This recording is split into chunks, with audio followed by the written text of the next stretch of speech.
welcome to Hazlewood Homestead. I'm Phyllis, and I'm so glad you're back. And this morning, I want to sit down and have a little talk with you about a few things. Now, you're going to hear some noise, construction work, and I apologize for that. It's off to the right. They're working on my niece's house today. She's had some floor damage, and they're repairing her floors. So they're working on that. But today I want to talk to you about something that's coming up. It's the month of September right now. October, of course, is flu season. Cough, cold, and flu season in October coming around the corner quick. So what I want to talk to you about today is how you have a great superpower to defend yourself against these germs that are going to be coming out. So your first superpower that you have is washing your hands. Simply washing your hands with warm soap and water. Now, just sing happy birthday one time through while you're washing. That's plenty of time to do it. About one time of that is going to get you cleaned up.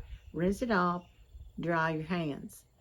Don't touch your face, don't touch your nose, don't touch your eyes. Your hands can be dirty later on. You'll be somewhere and you start rubbing your nose or doing something. Don't do that. Don't put your hands on your face, which is very hard not to do. But remember not to do that during this season of cough, cold, and flu. Of course, over the counter at any local, even a grocery store or Walmart, anywhere like that, you can pick up all these over-the-counter medications to help with your symptoms. Now, they're not going to cure you. You know that. It's just going to probably alleviate some of the symptoms that you have, the body aches, the fevers, those type of things, those over-the-counter drugs. Now, back to the hand washing. If you're somewhere and you can't wash your hands, you can always use an alcohol-based sanitizer until you can get to somewhere where there's water and warm water and soap. But just do avoid touching anything until you're able to get your hands washed. Another superpower that you have to keep other people from getting sick is that when you cough in your elbow. Just remember that.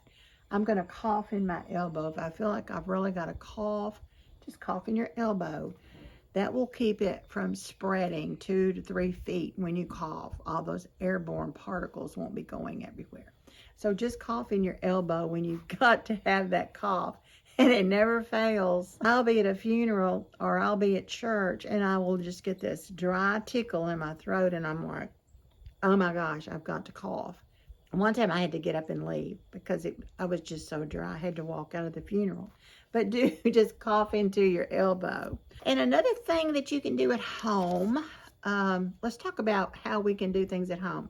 As soon as you've been out and gone somewhere, maybe you went grocery shopping and you get home, first thing you do when you get in the house, wash your hands. Just go right in, wash your hands before you do anything else. Just get those hands washed. Now, during a regular day, if you're at home or in the afternoons or on the weekends or whatever, wash off your high traffic areas. And when I mean high traffic areas, I'm talking about the handles on your sink, the commode handle, your doorknobs. Wash those things off, your door entries. Just wipe those things down during this season. Keep them kind of washed off. I use, I'm not going to tell you what to use. You all know what disinfectants are.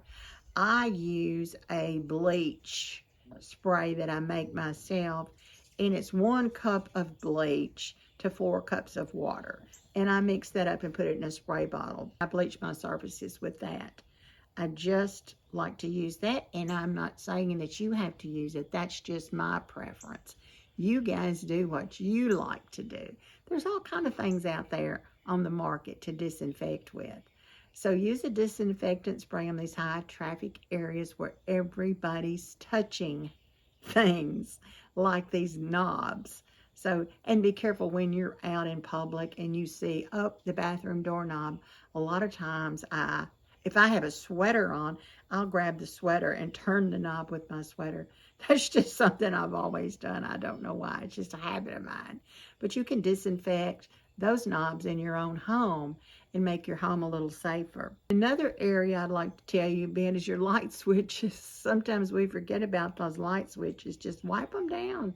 Everybody's touching those light switches and you don't even think about that. Or the remote, your phone. I could go on and on. Just today while you're doing your do, think of all the things at work that you touch. Think of all the things at home that you touch, that you actually touch. I think you'll be amazed. So I could go on with a huge list of items to wipe down that you're actually touching. But just make your own list. See what you're doing throughout your day. What are the things that you are handling? What are you touching the most? And be sure and disinfect that. Now, another thing you can do is you can get the flu vaccine. It's readily available anywhere. You can go get a vaccination for the flu. That is your preference also. These are just soft reminders of things we can do to make ourselves healthier, guys. I'm not saying you got to do it. But now you can go get a flu vaccine. They do recommend those. And you can get the flu vaccine. You can get the pneumonia vaccine. Those are all readily available. So think about that. You know, you can decide if you're going to do that. Some people are already immunocompromised, and by that I mean your immunity is already low, which means that you're more susceptible to getting sick or getting that if you have an autoimmune disorder such as rheumatoid arthritis. Maybe you're going through radiation or chemo. Your immunity is down, so you have to be super careful to avoid infections and be around people who are sick. You can boost your immunity a lot of ways. It's hard when you don't feel like doing these things if you're already immunocompromised.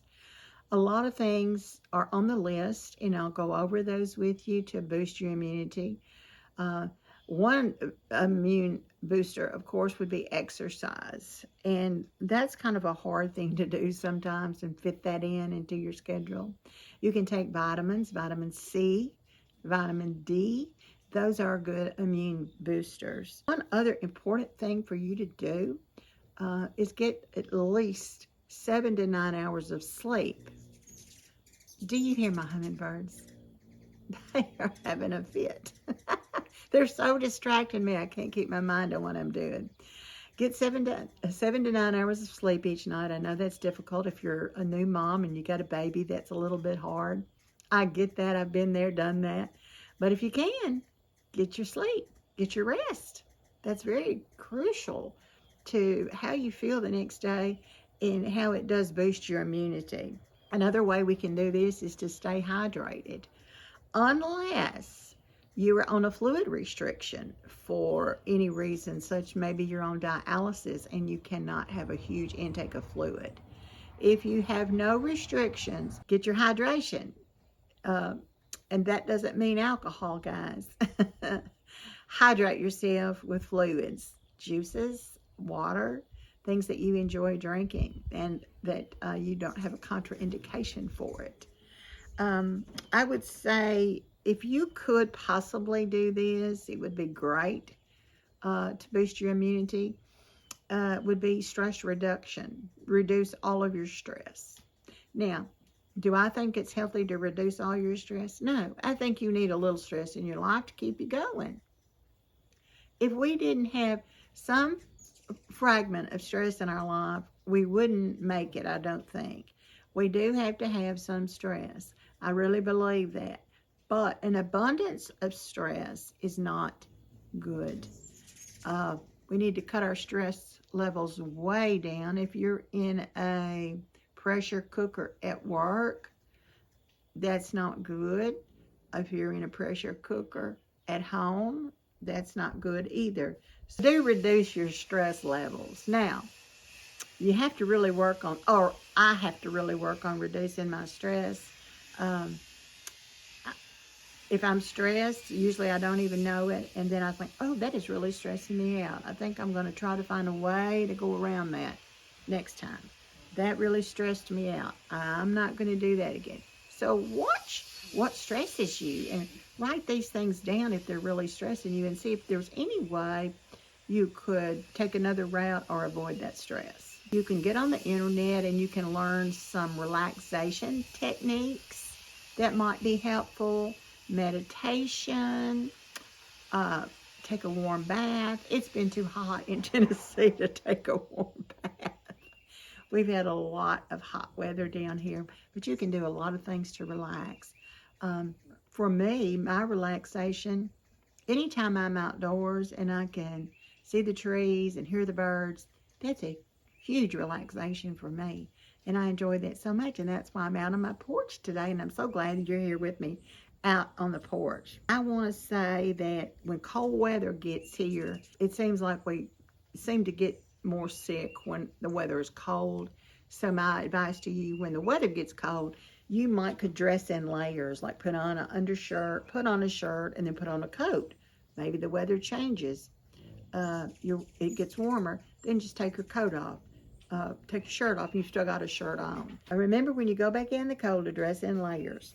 Try to avoid sudden changes in temperatures. Have you ever been going somewhere and you're at your good moderate temperature that you love, and you walk in a restaurant and it's like frigid? It's so cold. Yeah, we've all done that. I know we have. Keep a jacket in your car so that you can go out and get your jacket on. I was down at my brother's in Louisiana. You know how hot that was during the summer. You had to know. It was really hot down there. Well, we went to a restaurant, and he had to get his jacket, and I had to get mine. It was so cold in that restaurant. Avoid sudden temperature changes. That will make you very sick, too. You can get an air humidifier for your home. That will help. I do have an air humidifier. I run it during the day and I run it at night. That can really help. If you've never used one, you might really enjoy it. Now, limit crowds. Well, here's the deal. I love a crowd. I've always loved a crowd. And it's so hard for me to limit crowds. I like to be out around people. I like to be around a lot of people.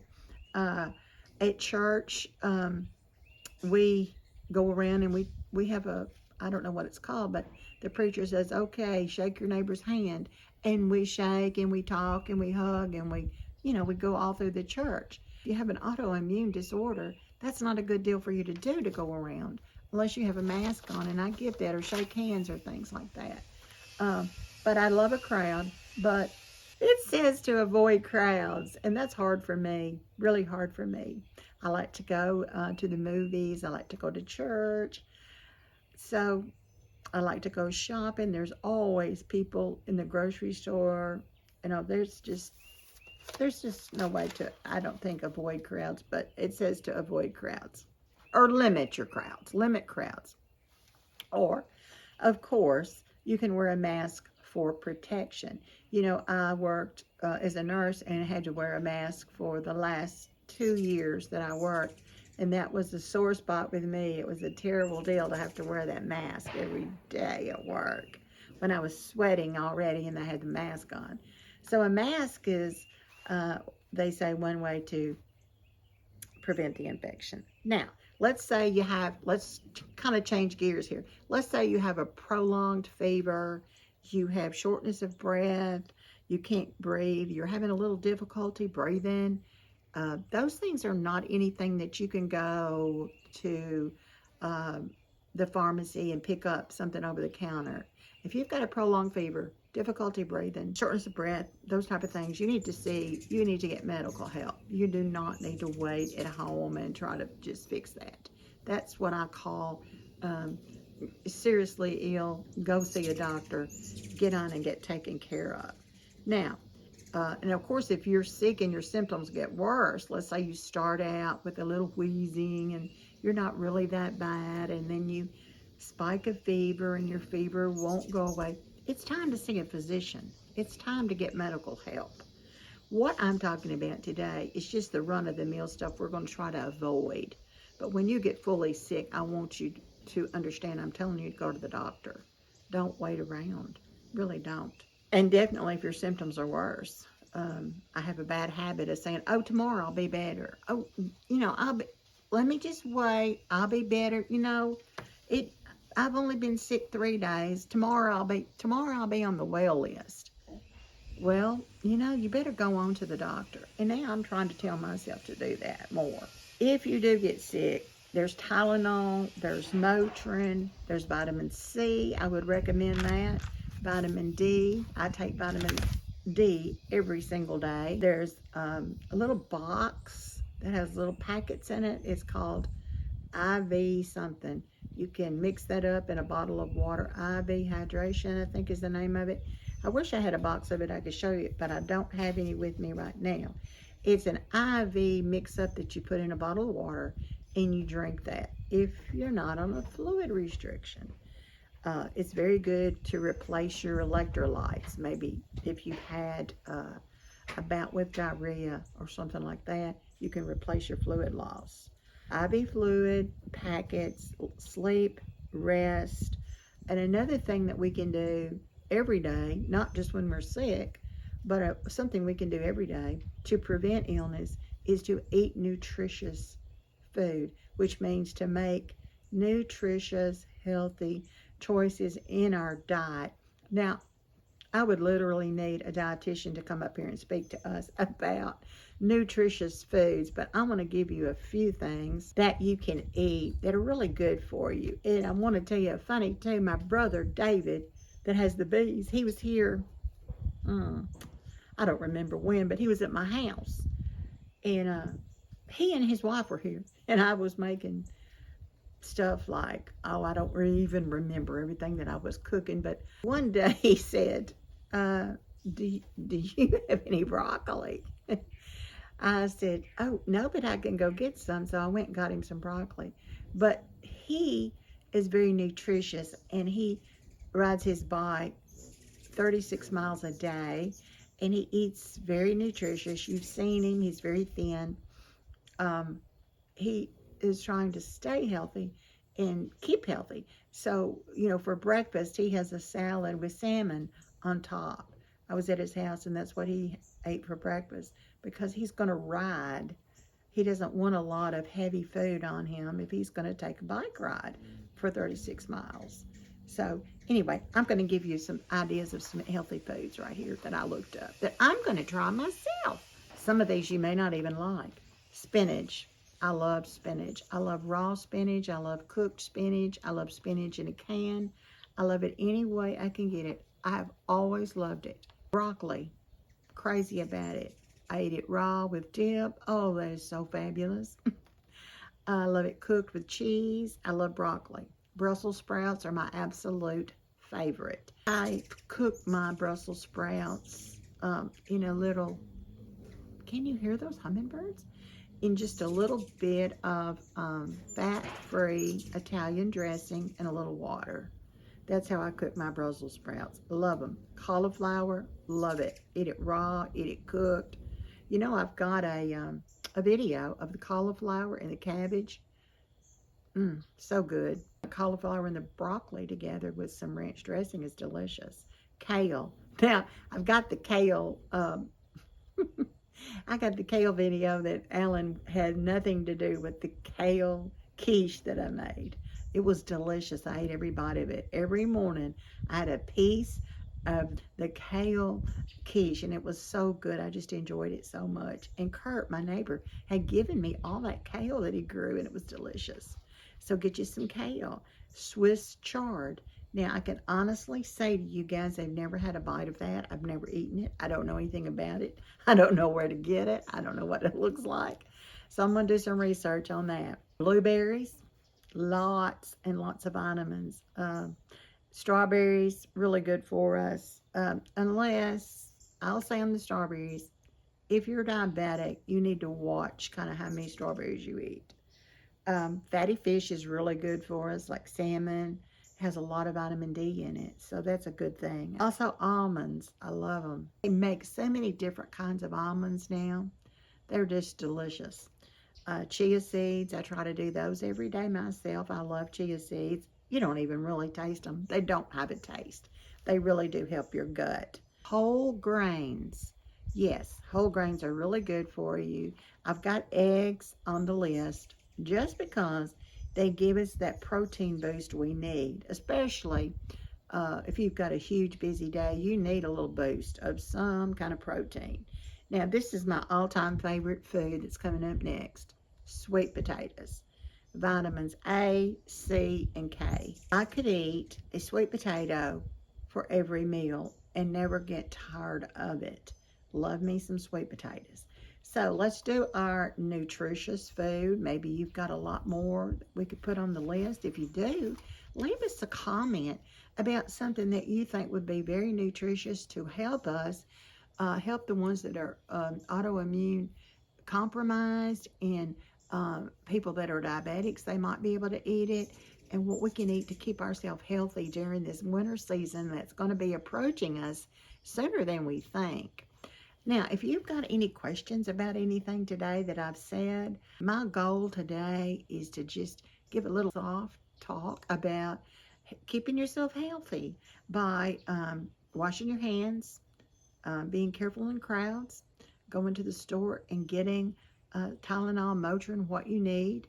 Have it on hand so that you won't have to run out for it. Using things that you can use at home, not get out and make somebody else sick. However, if you are very sick, like I talked about, short of breath, pain, getting worse, no improvement, you must see a physician. You must go to the doctor. Prolonged fever, you must go to the doctor. So guys, let's stay healthy and let's stay safe. When our temperature starts to get cold and old man winter starts to show up, let's just be ready for him, and let's put our guard up, and let's wash our hands, and let's use our hand sanitizers, and let's keep ourselves and our kids and our grandkids and our family safe. Let's do that together as a team. Put in the comments what you're going to do, or what we might think might be a great idea, or give us a name of another nutritious food that we can eat. And I thank y'all so much for being on my porch with me this morning. It's been such a delight for me to come into your home and talk with you. And I love y'all all so much. Y'all mean the world to me. And all of my subscribers, I thank you so much. And if you haven't subscribed yet, I invite you to do that, guys. It doesn't cost a thing. It's free. And I love y'all so much. And I'm sorry for all the interruptions. Hummingbird almost flew into the lens. So, sorry about all the interruptions. But you know what? I'm just out here on Hazlewood Homestead, and it's just what it is. It's just me and the birds and my husband, and just things that go along, people going by. It's just life. And isn't it great that we have that ability to be alive today? And I love y'all so much. Bye-bye.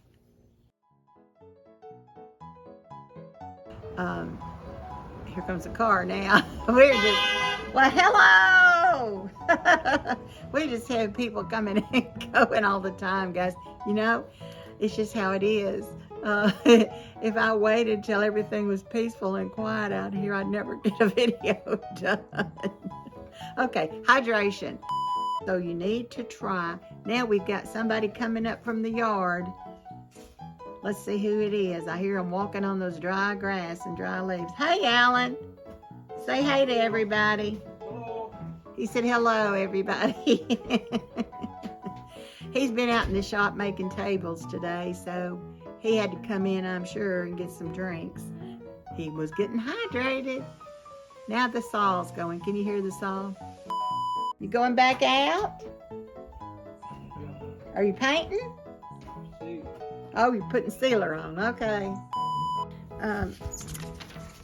These hummingbirds, I think one of them's going to hit me in the one of them's going to pop me in the head.